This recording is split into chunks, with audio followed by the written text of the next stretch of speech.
Today, House Democrats are doing what they claim the Trump administration won't do, address this growing threat documented around our country of white supremacist violence.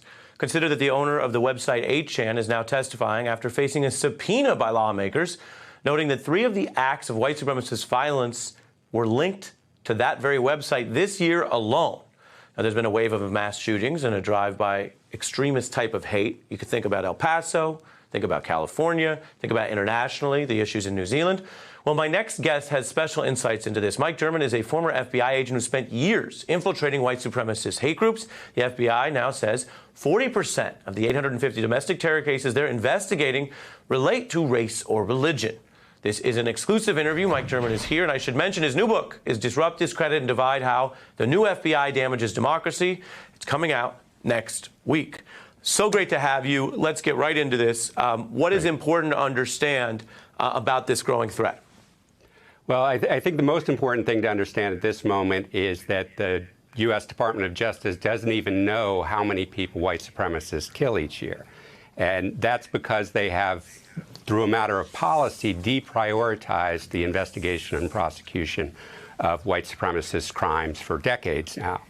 And it's really important that Congress is now taking these steps and having a number of hearings to try to understand what it is we haven't been looking at over the last couple of decades. So how do we know what we know? For example, I'm going to show folks, well, from the data, we do have the rise in some of these incidents. You have this 35% increase in what they call right-wing extremist-related killings.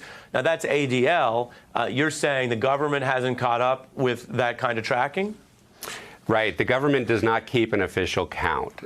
So they rely on private groups like the Anti-Defamation League and some academic institutions like the START program of the University of Maryland's Extremist Crime Database. And they do as good a job as they can, but they can only identify a crime if the police have already identified it as a crime or the media has identified it as a crime related to white supremacist violence.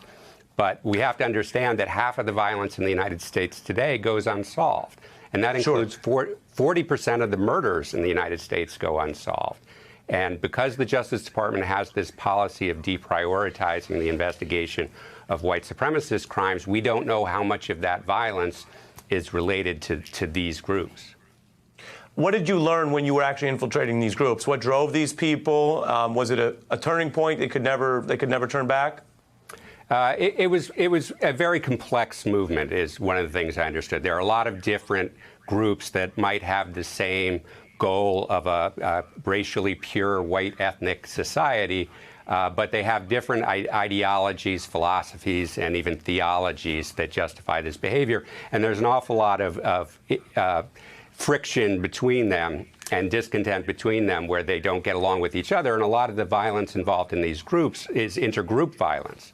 The other thing I learned about and I think understand better than a lot of other terrorism researchers is the association between white supremacist violence and state violence. You know, we have to understand that these ideologies aren't some fringe element of our society. They were actually founding principles of our country that justified slavery, justified European colonization, justified the genocide of indigenous peoples, and really up until just recently justified Jim Crow laws and systematic racial discrimination. So it's really only in our recent history that we've even enshrined civil rights in law in a way that would suppress these ideologies.